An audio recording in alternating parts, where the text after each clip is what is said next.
Monday, January 27th, 2025, Maneco 64, home of alternative economics and contrarian views. Well, we're going to look today at the straw that might be breaking the back of the Nasdaq, yes, and the Magnificent Seven, if you want to call it that. And we're also going to be looking at how inflation or fiat currency has really robbed the middle class in these last 55 years or so. Before I do, just wanted to give a shout out to Dirty Men Safe. We've been affiliated with Dirty Men Safe for quite a while now. It's a great product, especially if you're looking to safeguard your valuable and precious possessions. Yeah, have a look below in the description. You get a 10% discount if you use my link, Dirty Men Safe. So, I think it was on Friday, this story came out here, how China's new AI model DeepSeek is threatening US dominance. So DeepSeek is just like ChatGPT or any other AI model.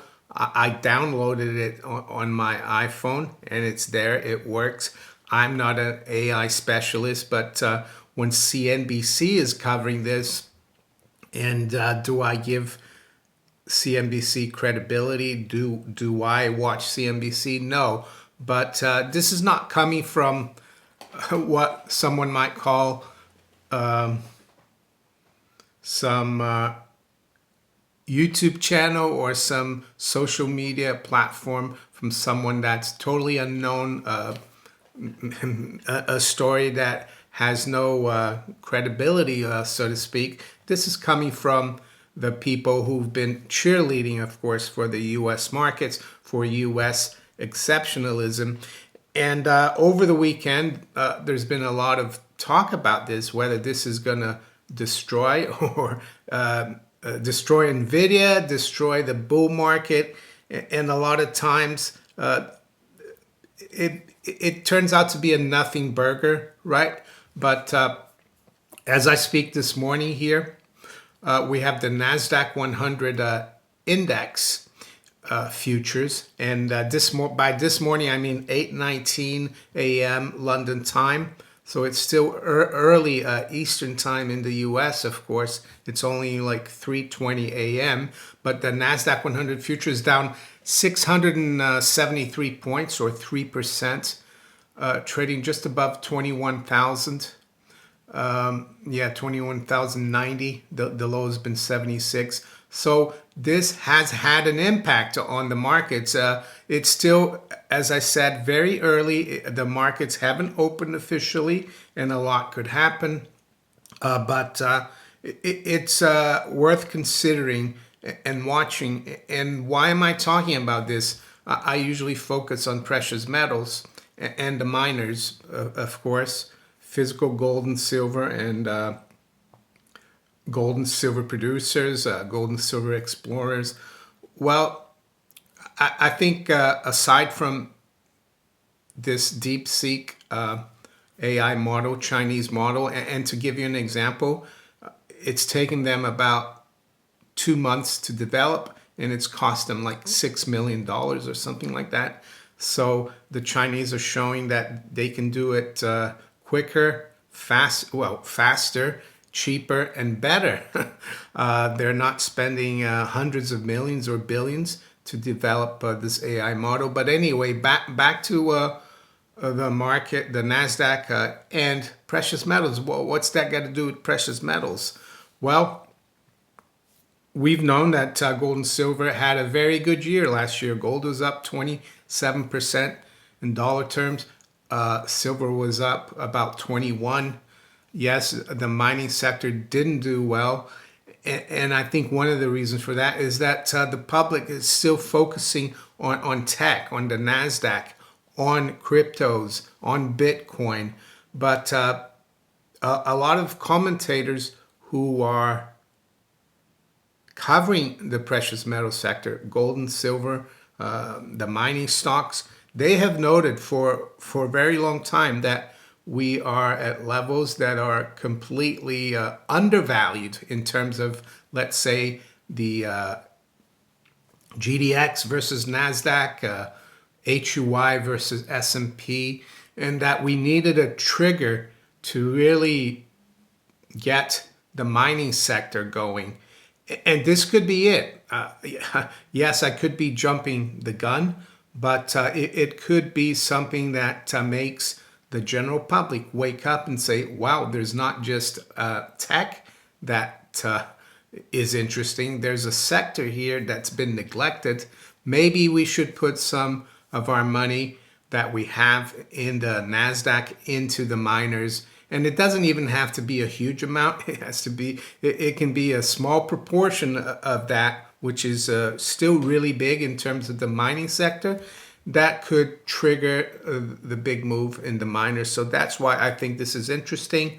And the other point and chart I wanted to show you is this one here that Eric Young retweeted, and it's originally from Zero Hedge, and it says DeepSeek better not be the real deal. So what's this chart? Well, it says US versus global ex-US equities, relative price performance in US dollar. So 75-year high in US stocks versus rest of the world. So this is how overvalued the US stock market is versus rest of the world. And it's surpassed standard deviation here that is amazing. It surpassed the Nifty 50 bubble from the late 60s. It surpassed the internet bubble. I mean, it's like a hockey stick. It's an aberration. So could DeepSeek turn that chart around? It's possible. We're going to have to wait and see. This is just the first day since CNBC and others have been focusing on this. I think this story on CNBC came out on Friday morning. It didn't impact the market back then, but I think over the weekend, people started realizing, wow, this is pretty interesting. So the other thing I wanted to talk about, and this has got more to do with inflation and the nature of money, and I'm going to recommend a book as well, because I think unless someone, of course, because one understands what money really is, it's very difficult to protect one's savings. But I got a message from one of my followers on X, as you can see here, and it's really nice to have people who send me stuff. A lot of times I get my ideas from that, and I'm grateful. So Azure Sense Hyperinflation sent me this. So I'll go through it. He said, I asked at Gemini app, maybe I should look at that app. I don't have one. It's an AI app, I guess, to calculate the cumulative loss of purchasing power for the working class between 1970 and 2023. Why 1970?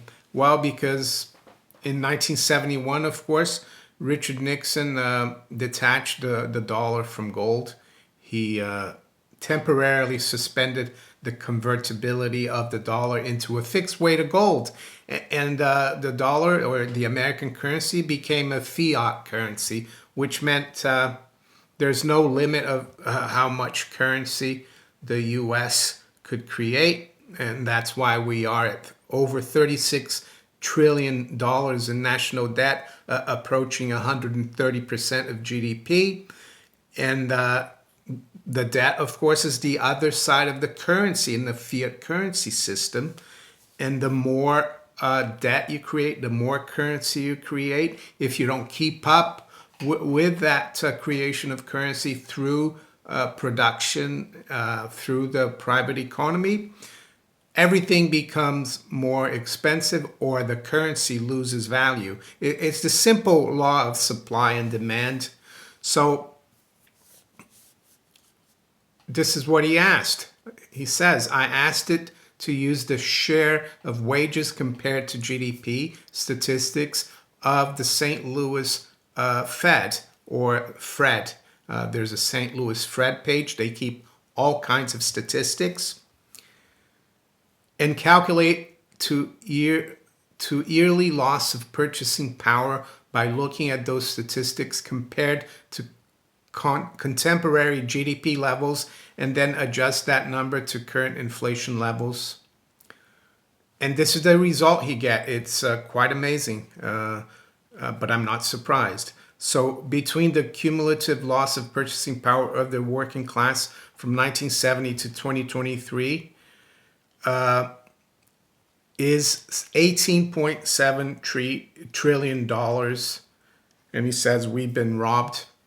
So just to give you an example, US GDP right now is 29 trillion. So it's more than half, let's say, of the economy being robbed over those 53 years.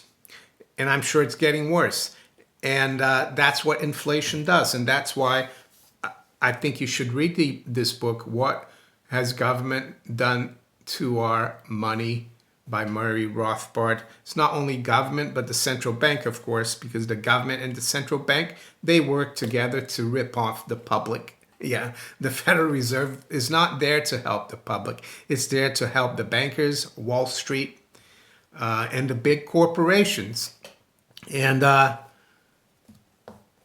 inflation is the best mechanism for them to rip off the public, to rob the public.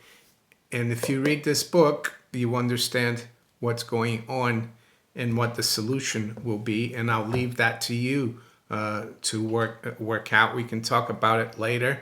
But one thing that is not surprising, though, is on the other side of the coin. I Googled this. CEO pay compared to average wage since 1960s, USA. And it says here, CEO pay in the US has increased dramatically since the 1960s, with CEOs earning many times more than the average worker. CEO pay compared to average wage since 1960s. In 1965, CEOs were paid 21 times more than the average worker. In 2023, CEOs were paid 290 times more than the average worker. And even the year before that, it was 344.3. So why is that happening? I'm not going to go into what this Google AI says, because I'm sure they're not going to give you the underlying reason. That's why sometimes AI is not perfect. They're saying that CEO corporate profits have grown faster than economic growth. Yeah, that's like on the surface what's happening, but underneath the surface, the real mechanism that has done that is the fiat currency inflation, and the fact that Wall Street, the big corporations, and if you look at the interconnectedness of the big corporations to financial institutions, they all own each other, so they all benefit from this inflation, and they're able to capture also lawmakers and make sure that the tax laws, the rules, favor corporations and doesn't favor the average worker. And that's what happens in an inflation. You get wealth inequality, and the people at the top, the 0.1% or the 1%, they make out like bandits. And it's not surprising, because that's what happens in third world countries that have fiat currencies. It's even worse in third world countries. In America, it's been more... It's taken longer because America used to have a fairly fair system up until 1971. So there you go. A lot happening. Usually I look at the markets, of course. Let's have a quick look at the markets. It's 8:34 a.m. London time. Yes, gold and silver are down, but it's just an initial reaction, in my opinion, to what's going on in the stock market.